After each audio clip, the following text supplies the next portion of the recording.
Hi! நான் Kalaivani Paramasivam, founder of Rudran micro green. நெறைய பேர் பர்சனலா என்கிட்ட டிஎம் பண்ணியிருந்தாங்க. நெறைய பேர் கேட்டிருந்தாங்க. எங்க கஸ்டமர்ஸ் ரெகுலர் கஸ்டமர்ஸ் கேட்டிருந்தாங்க. ஏன் நீங்க இப்போ நெறைய வீடியோஸ் போடுறதில்ல சொல்லி. ரொம்ப நாள் ஆச்சு நானே வீடியோ எடுக்கணும்னு நெனச்சு ஒவ்வொரு நாளும் டிலே ஆகிடும். சரி எடுக்கலாம், இல்லை வேணாம் அப்புறம் எடுக்கலாம், இல்லை லைட்டிங் போயிடுச்சுன்னு சொல்லி நானே ஒவ்வொரு ரீசன் சொல்லிப்பேன். ஸோ இனிமேல் நல்லா ஒரு மைண்ட் செட் ஃபிக்ஸ் பண்ணிட்டேன். டெய்லியும் அட்லீஸ்ட் வீக்லி ஒரு 3 வீடியோவாவது நம்ம எடுத்து போடணும்னு சொல்லி. ஸோ அந்த மாதிரி நாங்கள் பிளான் பண்ணிகிட்ருக்கும்போது நாங்கள் பர்சனலாக ஒரு வீடியோவை வச்சு ஒரு பிஸ்னஸ் ஆரம்பிக்கிறது எப்படி அப்படின்னு சொல்லி ஒரு ஒரு இன்ஃபர்மேஷன் வீடியோஸ் மாதிரி போடலாம், டிப்ஸ் மாதிரி கொடுக்கலாம். ஸோ புதுசாக இது மைக்ரோ கிரீன் ஆரம்பிக்கணும்னு நினைக்கிறவங்களுக்கு ஒரு கான்ஃபிடன்ஸ் இருக்குன்னு சொல்லி நாங்கள் பிளான் பண்ணது தான் மைக்ரோ கிரீனுக்கான க்ரோயிங் டிப்ஸ்ன்னு சொல்லி.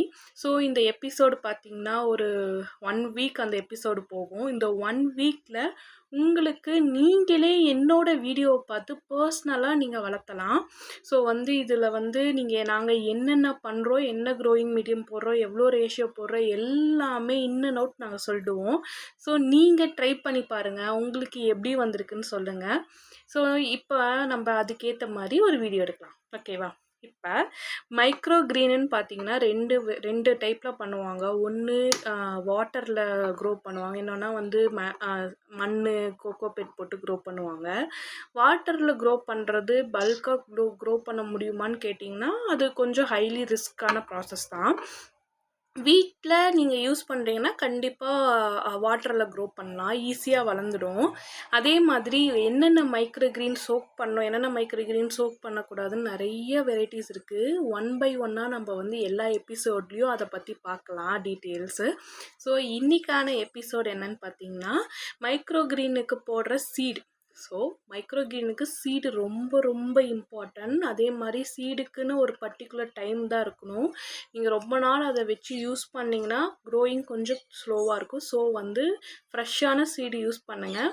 மைக்ரோ கிரீனுக்குன்னு ஸ்பெஷலான சீட்ஸ் இருக்குது, அதை யூஸ் பண்ணுங்கள். அப்போ தான் மைக்ரோ கிரீன் நல்ல குவாலிட்டியாக இருக்கும்.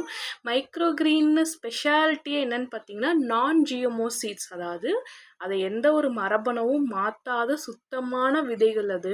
அதில் வளர்த்தும் போது தான் ரொம்ப ப்ராப்பராக நம்ம சாப்பிடும் போது நியூட்ரிஷன் கரெக்டாக கிடைக்கும் நமக்கு. ஸோ நீங்கள் மைக்ரோ கிரீன் பற்றி டீட்டெயில்ஸ் தெரியணும்னு நினச்சிங்கன்னா எங்கள் சேனலை சப்ஸ்கிரைப் பண்ணிக்கோங்க.